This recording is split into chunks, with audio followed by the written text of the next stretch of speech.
Boa noite, você que acompanha a Canção Nova no Brasil e em tantas partes do mundo. Obrigado por nos receber na sua casa agora, a esta hora da noite, 9h31, 9h32.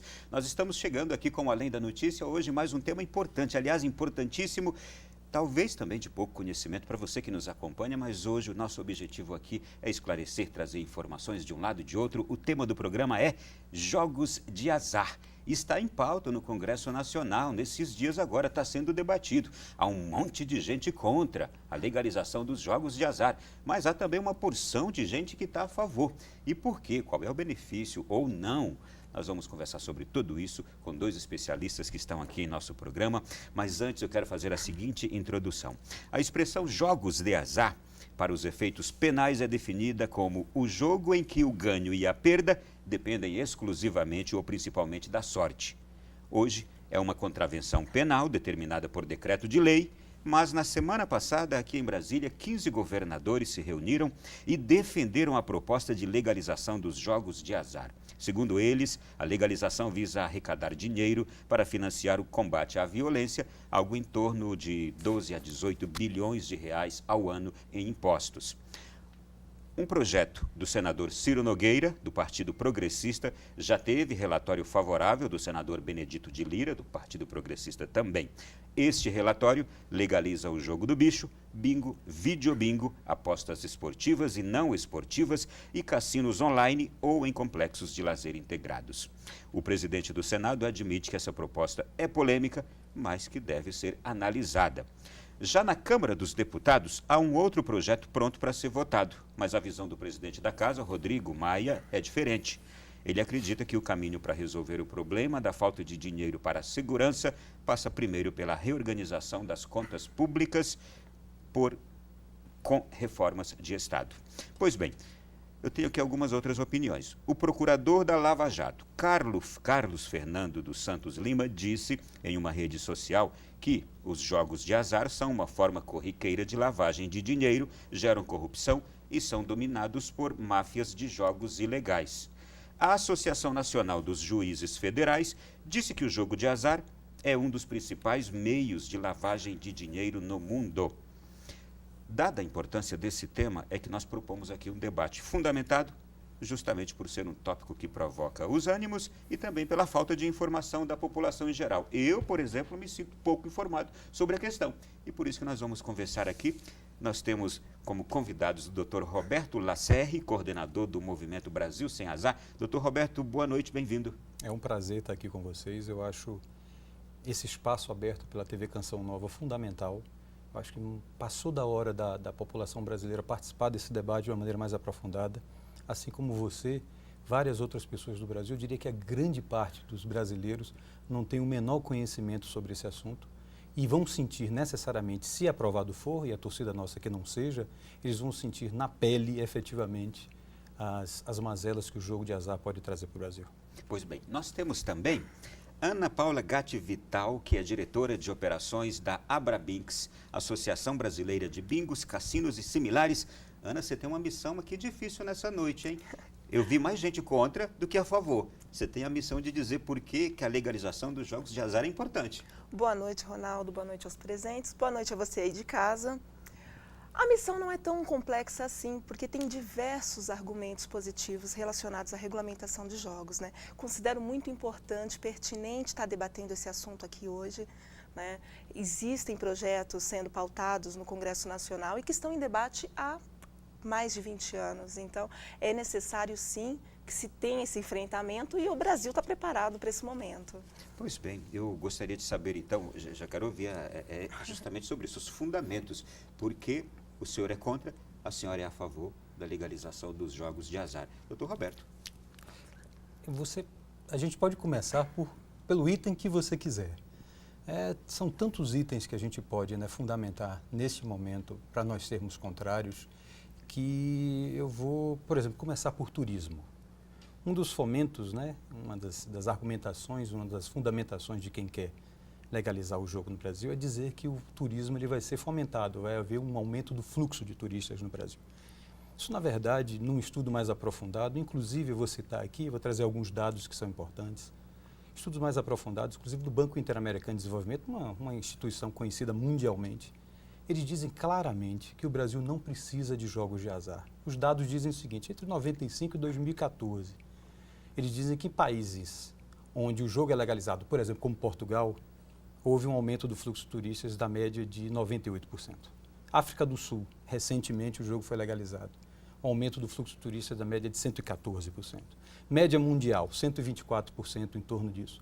Brasil, sem jogos de azar, 224% de aumento de fluxo de turistas entre 95 e 2014. Então nós não precisamos de jogo de azar para aumentar o fluxo turístico no Brasil. Mas apenas esclarecendo, mas é fato que onde existe, aumentou o turismo. Né? Aumentou, mas não necessariamente por fatos que estão ligados a jogos de azar. Por exemplo, na África do Sul, você trouxe um dado muito importante. Eu só gostaria de terminar o raciocínio. O que nós precisamos no Brasil para atrair o fluxo de turismo é mais segurança, é mais infraestrutura aeroportuária, é mais infraestrutura de estradas, é mais infraestrutura de hotéis, é melhor treinamento das nossas redes, né, de restaurantes, de bares, de similares. São passagens aéreas mais em conta do que nós temos hoje, efetivamente. Mas você tem razão, aumentou nesses países. A média mundial aumentou como um todo. Mas vamos citar a África do Sul, por exemplo. A África do Sul, claramente, ele aumentou o fluxo de turistas depois que houve quando o Nelson Mandela ele foi desencarcerado. Quando ele foi desencarcerado e que ele passou a ser presidente e que a África do Sul passou a ser um país mais agradável, um país mais bem visto no mundo como um todo, ele teve um aumento de 300 e poucos por cento.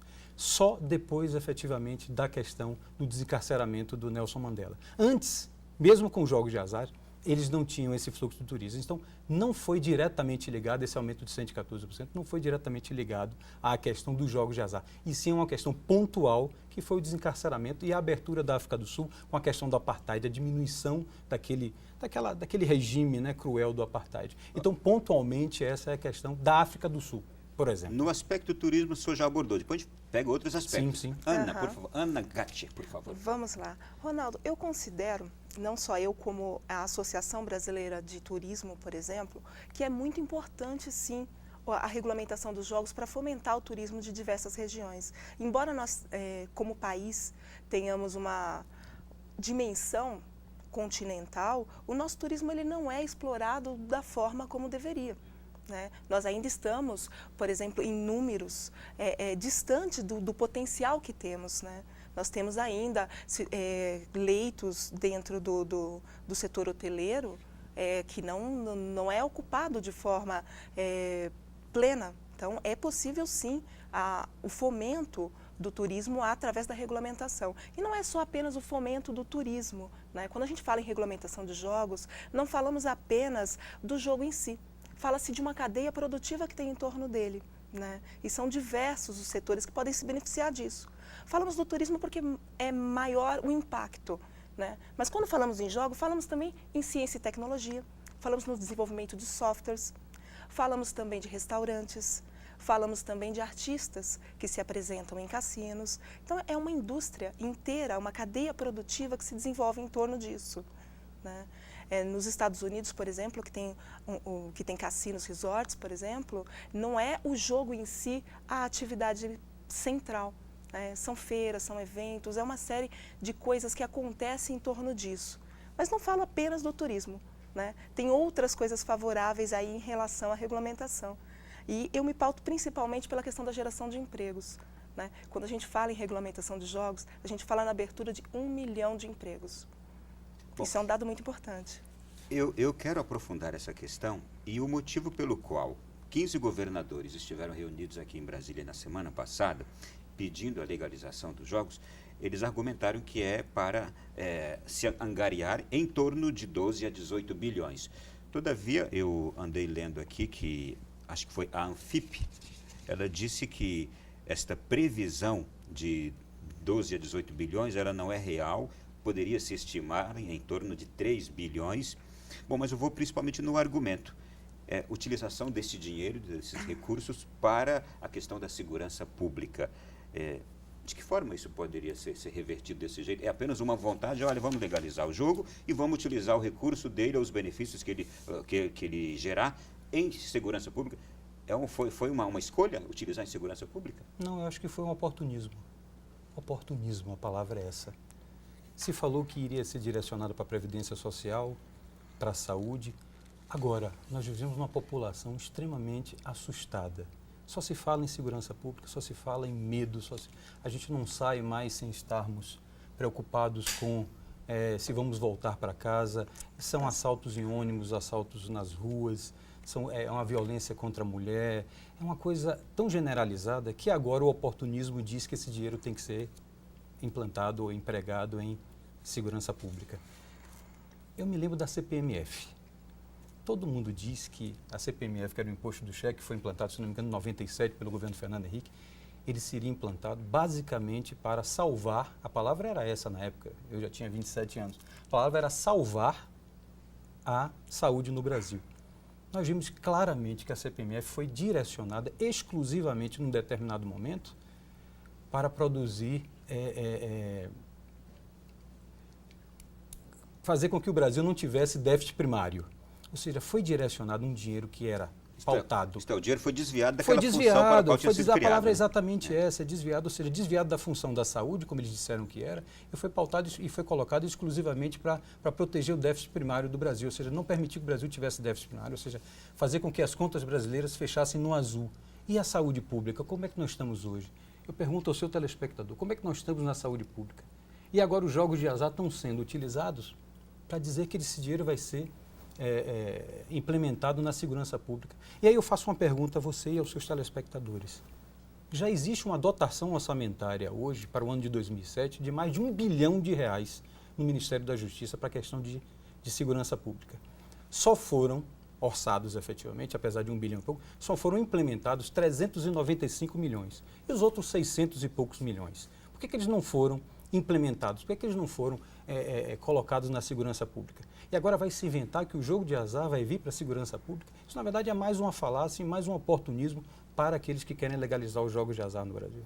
Ana Gatti, por que você entende que voltou tão forte esse debate agora, essa proposta de legalização nesse momento?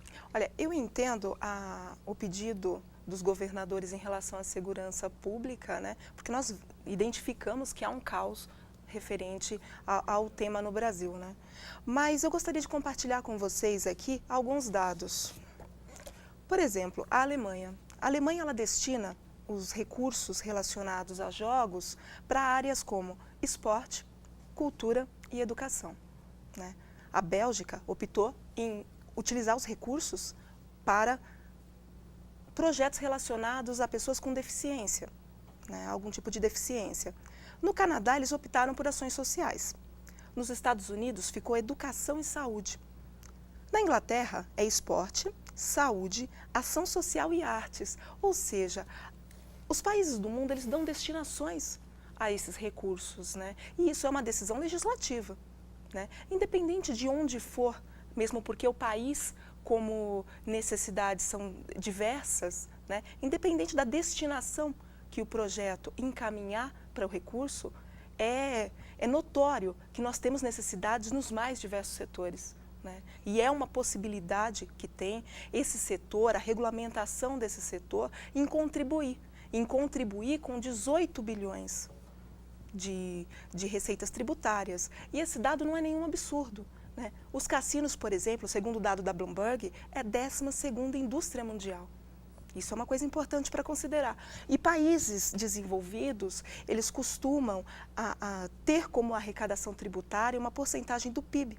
Então, esse número de 18 bilhões, ele é um número previsível de forma matemática, não é nenhuma suposição. Isso é um dado real. E é um dado real de desperdício, porque o país, enquanto não tem esse enfrentamento, deixa de arrecadar isso aos cofres públicos, porque existe jogo no país, né? E esse dinheiro, ele tem que ser revertido para a população, ele tem que ser revertido em tributos, né? E isso que nós defendemos. Bom, nós vamos fazer o seguinte, você de casa que está acompanhando essa nossa conversa aqui, pode participar dela também. É só mandar mensagem para o número que já está aparecendo aí, de WhatsApp, mande para cá, eu vou submetê-las aqui aos nossos convidados. Assim você participa diretamente do assunto.